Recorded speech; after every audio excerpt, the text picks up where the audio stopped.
Tubaye ikaze kuri Kivu Media TV muri kumwe na Saba Mayiro nk'ibisanzwe mu kiganiro cacu. Amakuru tutari buze gutindaho cyane ni inkuru imwe tugiye kuganira, wenda dushobora gukomoza ku yindi nkuru ntoya mu gihugu ca Tanzania, ariko yo kumenyesha gusa twitambukira. Amakuru ari muri Kongo ubu ngubu tumaze kwakira kuri uyu munsi wa mbere ku itariki 3 z'ukwa 11 nitabwa muri yombi rya General Pacifique Masunzu, aho yakoreraga muri mu gace ka Kisangani cyangwa se mu ntara ya Kisangani, province ya Kisangani, akaba yoherejwe i Kinshasa. Ese Masunzu itabwa muri yombi ni iki kibyishi inyuma, araziriki? Karibu rero mu makuru yacu, muri kumwe na Saba. Kuko bisanzwe turabasaba gukora like ndetse na share na comment muri ibiganiro byacu, kandi tubashimira igihe tumaranye dukorana, mwatugaragarije ko muri nyangamugayo kandi mudukunda. Rero natwe ntabwo tuzabatenguha mu makuru nk'uko twabyiyemeje. Amakuru twakiriye kuri uyu munsi yagiye atangazwa n'ibitangazamakuru bitandukanye byo muri Kongo n'amatwita y'abantu bakomeye muri Kongo, akomeye cyane. Nuko avuga itabwa muri yombi rya Lieutenant General Pacifique Masunzu, ukomoka mu misozi miremire, wakoreraga mu gace ka Kisangani, aho yayoboraga batayo ya 30 ngire ngo na gatatu niba ntibeshe. Ariko mu minsi ishize bakaba bavugaga ko, njyewe narimaranye amakuru iminsi, bavugaga ko Masunzu batarimo kumwizera. Nkuko bisanzwe bano basirikare benshi bo muri Kongo b'amagenerali benshi ni abasirikare ba Joseph Kabila, wahoze ari perezida wa Repubulika ya Demokarasi ya Kongo, akaza gusimburwa na Antoine Tshisekedi. Nkuko bisanzwe Kameme yugiye ku butegetsi, hari ingabo nyinshi mutaziranye, utari umusirikari mutigeze mukorana, usimbuye umujenerali nka Kabila, wakoranye na bagenzi be akanabaha n'amapeti, akabarera akabazamura. Ntabwo uzubizera, uzugira ubwikekwe. Rero Tshisekedi nawe ntabwo yagiye yizera bano bajenerali bose batandukanye, cyane ko iminsi mike yamaze ku butegetsi yahise ashwana na Joseph Kabila ndetse ahunga igihugu. Ngo ahunga igihugu Kabila, Tshisekedi asigarana umutima usa n'uhagaze, agenda afunga abajenerali, kandi igihugu gihita cinjira mu ntambara, kandi binjira mu ntambara badafite imbaraga zo kurwana. Akohereza umusirikari amwizeye kuri fro, agatsindwa. Tshisekedi we ntabifate nk'imbaraga nkeya z'igisirikare cya Kongo cabo, iwe akabifata ko uwo musirikari yagambanye. Ni benshi yagiye afunga, ba Ekembe baciwewe, babaye abagaba b'ingabo muri Kongo. Iwe amakuru mfite ciwewe nuko bamwambuye n'ipeta rya gisirikare, ubu nyine afunzwe. Iwe banamwambuye n'amapeti ya gisirikare, bivuze ko nanafungurwa cyangwa agafungwa, azafungwa nk'umusivili. Amakuru ahari rero ni ibigaragaza ko n'ubundi n'abandi basirikari bose bavuga ururimi rw'Ikinyarwanda kimwe na Masunzu nta garanti bari bafite. Ariko tukiri aho ngaho, abandi basirikari bose b'abanyamurenge b'abanyamasi bavuga ururimi rw'Ikinyarwanda muri Kongo cyangwa se b'abatutsi, bose bari barafunzwe.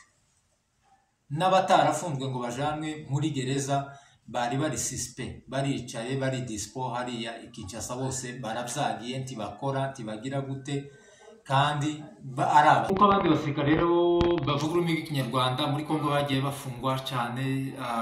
Ariko Masunzu yari inkoramutima ya Tshisekedi cyangwa se yari imandwa ya Tshisekedi, nta kintu na kimwe yigeze ashinjwa n'igihe na gito. Ariko bikaba bizwi ko Masunzu kimwe n'abandi basirikari ari inshuti ya Joseph Kabila, wahoze ari perezida wa Kongo, ko niwe bazamuye bava mu ishamba, abambika amapeta, abagira abasirikari bakomeye b'abajenerale.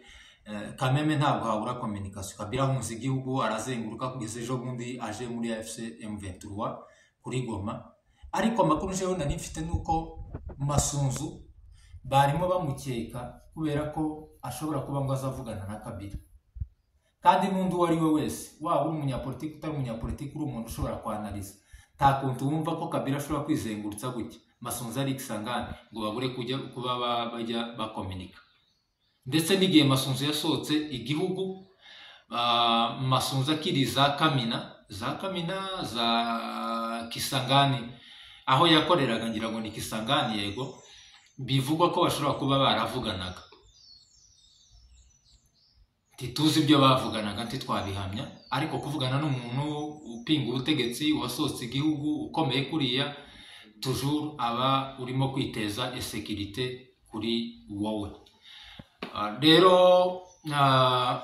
kugezaho mu minsi yashize hari amakuru yagiye ahwihwiswa bavuga ko Masunzu bashobora kuba bamukuye mu mwanya we bakaba bahashize undi musirikare muri iriya regima ye yayoboraga ni mu mezi nk'atatu ashize, bakavuga ko hari undi mukongomani bahazanye, ariko mu bigaragara wareba mu matangazo ukabona iyo regima bayihaye undi muntu ariko ntibagaragaza aho Masunzu ari. Nabwo bishaka kuvuga ko bamuhamagaye Kinshasa ashobora kuba yafunzwe, ariko amakuru nge nahise nyaperereza mitasanga nta wundi musirikare bashize. Ni ibintu bya forgery by'amatangazo ari ahangaho yo kubesha, kuko ni Rugabisha ngire ngo bari bapromotinze, ni Gasita bari bapromotinze bamuha kuba umuntu ushinzwe asenyema hano muri za Sud Kivu, n'abandi nka batatu bari bahinduye, ariko Masunzu ntibigeze bamukoraho. Amakuru rero yazindutse kuri uyu munsi nko mu masaha 4 nuko twazindukiye ku nkuru ivuga ko General Masunzu bamutaye muri yombi. Ese operation byagenze gute, ko baramuziza iki? Tutabatera amatsiko menshi kuko inkuru yacu tiri buze gutinda, iratwara iminota gusa itarenze 25 nayo ntishobora kugera. Masunzu chef d'état major w'ingabo za Congo yiyiziye Kisangani, aragenda barahura baraganira. Bivugwa ko bashobora kuba baganiriye hagati y'amasaha 2 kuri 3 bari mu nzu. Bivuga ko ashobora kuba ari ibyo yamubazaga cyangwa wenda yamujijishaga ko yamusuye. Amubwira ko agomba kumuherekeza ku kibuga cy'indege. Ubwo indege yese yamagazwe Kinshasa iraza iraparika ku kibuga cy'indege. Ageze ku kibuga cy'indege Kameme nta basirikari yari yatwaye benshi, ubwo niba yari kumwe n'amaeskoti wabiri guherekeza umuntu muri modoka yawe muri convoy, wenda wasanga ari n'Amasunzu wari utwaye undi munyacubahiro mugenzi we bari imbere baganira, ubwo inyuma hari ingabo wenda nk'ebyiri za Masunzu amaeskoti nk'abiri amugarura n'ubundi bari kumwe mu modoka, cyangwa wenda yari kumwe na mugenzi we abanyacubahiro mu modoka inyuma bafite umusirikare umwe batwaye imbere n'undi umwe wenda utwaye ari umusirikare wa Masunzu, abandi basigaye ari nawe uri bumugarure. Ariko ntiyarazi gahunda ihari, yageza asanga indege iparitse, Masunzu bamukubita ipingu, baramubwira ngo zana amatelefone yawe, bayamukuraho atanga 2, bamubwira ko agomba kuzana indi telefone ya gatatu kuko bazi ko afite amatelefone 3, kuko iyo baje gukora interrogatoire cyangwa se baje kugira ibyo bakoreraho by'intuza byo gukusanya amakuru cyangwa se byo kukubaza, baza bahera ubundi ku bintu by'amatelefone, nta kindi, kuko ni communication yarabayeho, nta kindi cyaha yagirizwa uretse icyo gukominika cyangwa kugambana. Kandi umuntu general hariya tiyogambanira kunuza ku kindi kintu kitari telefone, cyane ko bari bafite amakuru avuga ko bavugana na Kabila. Baramujana bageze ku kibuga cy'indege, bamuta muri yombi, bamukubita ipingu, bamwinjiza mu ndege bajana i Kinshasa. Ariko bamubaje amatelefone avuga ko telefone ya gatatu kuko ari yakoresha cyane, avuga ko tayafite aho ngaho, ababwira ko icometse, baragenda bohereza abasirikare, baragenda barayizana, bamuta muri yombi baratwara iyo telefone. Rero Masunzu azizwe ikirere, arashinjwa icyaha cy'uko azavugana na Joseph Kabila wahoze ari perezida wa Congo, bakaba baramukatiye urwo gupfa n'urukiko rwa gisirikari rukuru rwa Repubulika Iharanira Demokarasi ya Congo. Urumva ko yagirizwa ibyaha byinshi, ibyaha birenga 10 by'amaruswa, kugambanira igihugu, ngo niba none ari no gufata ku ngufu, n'ibyaha byinshi biri aho ngaho nyine utomenya niba koko ari byo, kuko byinshi ntabwo ari byo, hafi ya byose ntabwo ari byo. No kuba Kabila yaravuye muri Congo, utekereza ko ari leta ya Congo yagumye kugenda imwemvanda imusagarira, abona ko yasiga ubuzima, agenda kugiye kwiga yamagenda burundu, kuko n'undi ntiyari kugaruka muri Congo nta mutekano yari afite. na ibyo kuvuga ngo izo byango biramuhama byiki byo kugambanira igihugu niki, tekereza ko nta bugambanyi buriho kurikije ngendeye kuri njewe. Yogira ibyo atumvikana na perezida uriho, ariko ntibivuze ko ubugambaniye igihugu nk'umuntu wayoboye igihugu cya Kongo imyaka igera muri 18.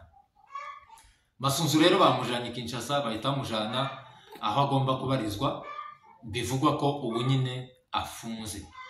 Tituzi ngo ata statement nimwe ya leta ya Kongo yavuze ko yamutaye muri yombi cyangwa se yatangiye kuburanishwa, nta byaha byasohotse wenda barimo kumushinja niki. Ibyo ngibyo nibyo kuzategerezwa, ariko muri Kongo kugira ngo bapfe kuvuga ngo barakwagiriza ibyaha n'ibi kugira ngo uburanishwe biba bigoye cyane. Ni nkaho nabo nta freedom ihaba, nta burenganzira bwa muntu buhaba.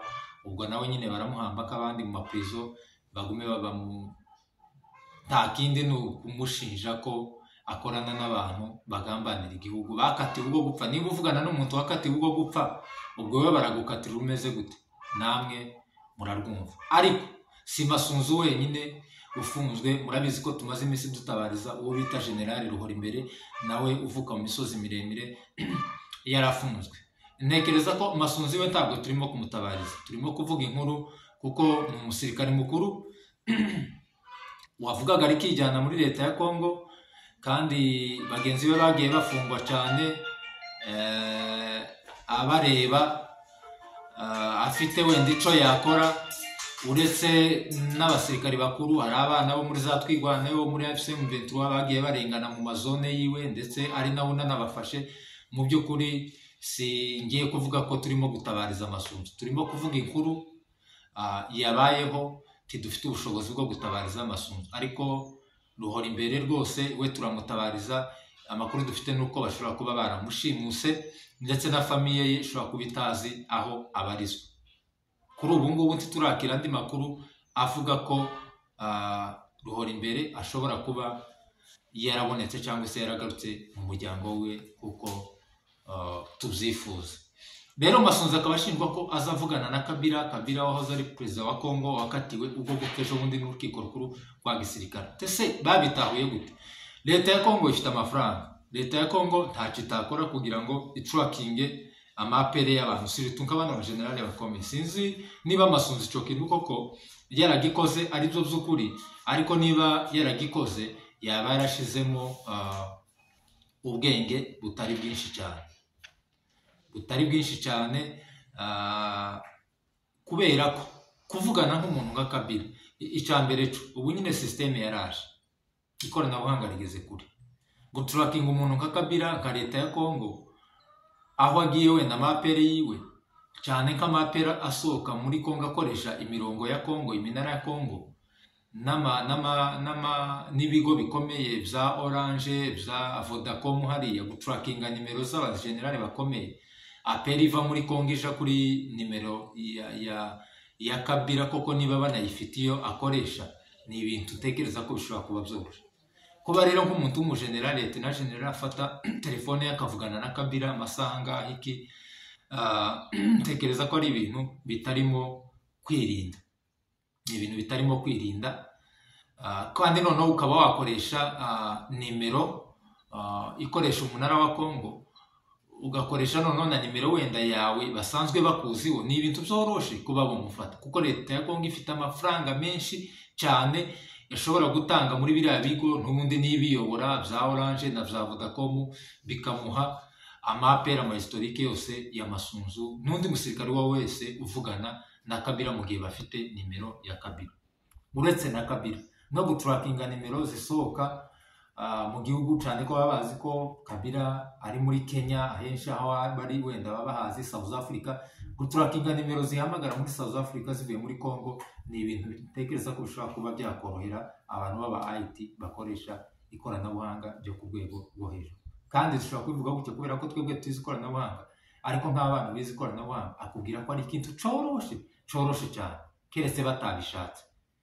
Rero niba bafashe kuko Masunzu bivuze ko bafite ibihamya birenze ibyo twebwe dutekereza, n'amamesaje bashobora kuba bona yabona niba bandikirana.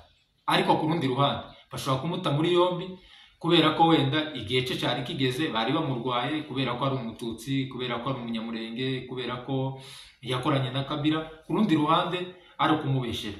Ntabwo njanga kuri kamera ngo nama nca urubanza rwa Masunzu nubwo yagiye ahemukira ubwoko bwacu mu buryo bumwe cyangwa ubundi bw'indengakamere buteye ubwoba kandi bubabaje, ariko sinozanga kuri kamera ntabihamya mfite ngo nama mvuga ngo ijana ku ijana ngibyo koko bamwagiriza ngo nibyo ngo azavugana na Joseph Kabila. Ku rundi ruhande nawe nk'umusirikare ukomeye w'umurete na general, umugeneral ntabwo aba yoroshe, buriya afite uburyo ashobora kuvugana na Kabila kandi ku buryo leta ya Congo idashobora kumuturakinga. Ibyo ngibyo nabyo byanashoboka, yewe bashobora kuba bonavugana no mu bundi buryo butari ubwa telefone bushobora kudaturakinga. Bashobora gukoresha Telegram. Tekereza ko leta ya Congo idafite access kuri Telegram, kuko ndabizi ko na ba Vladimir Putin ariyo bakoresha. Tibakoresha za Instagram, tibakoresha za Twitter. Putin ntakoresha Twitter, ntakoresha Instagram, ntakoresha Facebook, ntakoresha n'utundi social media twa communication turi aho ngaho, andi ma platform. Akoresha Telegram. Telegram buriya ni kimwe mu bigo byizewe bidashobora gupfa guhakingwa n'uwo ari we wese. Tekereza ko Masunzu nk'umusirikare wize, umugenerale nawe ashobora kuba yagira izindi platform nawe ya communicatingaho n'uwahoze ari perezida wa Congo ari we Kabila. Hagati aho ngaho tituramenya ukuri. Reka leta ya Congo izasohora statement y'ibyaha yagiriza Masunzu nk'uko yamutaye muri yombi. Ushobora gusanga nejo bamufunguye nkuko byagenze kuri Nyamushebwa, baramufunze bavuga ngo azavugana n'abana muri Twigwaneho n'iki, ngo n'aba Makenga n'aba Sematama n'abande n'aba General Leti Makanika ngo baravuganaga.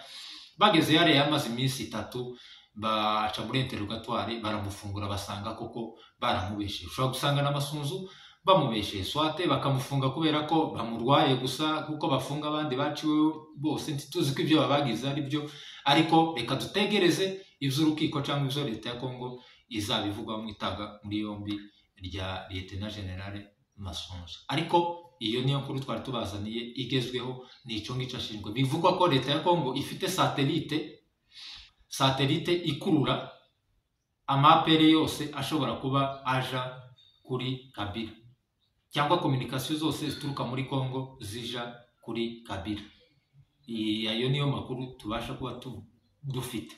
Dushobora kubivuga titubivuge nk'aba IT kuko ntitwize IT, ariko nuko hari satellite ifasha leta ya Congo kuyiha amakuru surtout ku bantu bavugana n'abantu b'ibipinga bari hanze, abananga Sematama, ba General Makenga, n'abangaba nyine ba Kabila n'abandi bakomeye bahunze igihugu cya Congo. Twebwe bahangayikishe leta executive, twebwe tutazi. Nuko nguko bimeze. Rero ni inkuru twashaka kubagezaho. Reka turakomeza tuyikurikirane tumenye uko bimeze. Ni umusirikari ukomeye mukuru. Inkuru zishobora guhinduka uko amasaha agenda yigira imbere cyangwa uko iminsi igenda yigira imbere. Ku yandi makuru rero ari mu karere nuko muri Tanzania Perezida Samia Suluhu yatsinze amatora kuri kwijanisha rya 90 na kangahe niba na 7 n'ibice hafi n'8%. Imyigaragambyo rero yari imaze iminsi iri muri Tanzania ni kaho imaze guhoha. Bivuga ko mu makuru ahari nuko icyahosheje imyigaragambyo nyuma yaho bimaze gutangaza amakuru ya Samia Suluhu, ndetse kuri uyu munsi wa mbere yarahiye, ariko yarahiye mu buryo busa naho ari ubwibanga cyane, ko barahiriraga mu mastade n'iki, ariko kubera umutekano muke uhari kubera amagenzi cyangwa se new generation, imyigaragambyo yabo muri Tanzania itari imeze neza. Ni nkaho babikoze mu buryo nyine bwa leta biteguye bw'abantu bakeya, tibabikoreye muri stade nk'uko byari bisanzwe cyangwa se ahantu hagari. Ariko Samia Suluhu yatsinze amatora ku kigereranyo kiri hejuru cyane. Abagenzi rero nuko bivugwa ko hari ingabo z'abasirikari za Tanzania, ndetse bashobora kuba banavuga ko ashobora kuba hari n'izindi ngabo ziturutse mu bindi bihugu zagiye zizamo, bavuga nk'igihugu wenda cya Uganda, bavuga ko ingabo zaje zinjira mu bantu b'imyigaragambyo bafite amapistori, bambaye civile, batangira kujya barasa abantu, ku buryo bavuga ko hashobora kuba harapfuye abantu 1000 kirenga. Ni aya makuru rero ari muri Tanzania, ariko uko bimeze ubu nyine umwuka kuragenda urimo guhoha cyangwa bahusha umwuka mubi w'abagenzi hariya, imyigaragambyo irimo kugenda isa naho irimo kurangira. Ikindi twavuga mu makuru atandukanye nuko muri Kivu y'Amajyepfo, muri tuno duce tw'amazone twa zone z'abashi za Walungu, AFC M23 na Twirwaneho bakomeje kwadivasinga bafata ibindi bice bitandukanye. Ejo bafashe uduce tugera muri dutatu dutandukanye. Andi makuru ari ruguru nuko ingabo z'Abarundi zikomeje kwisuganya mu misozi miremire, nta rusasu rwari rwavuga cyangwa se ntibaragira aho batera, ariko gutera igihugu cyo baragiteye n'abaturage barabateye, ariko ntabwo rurasaka na Twirwaneho cyangwa se ingabo za MRDP.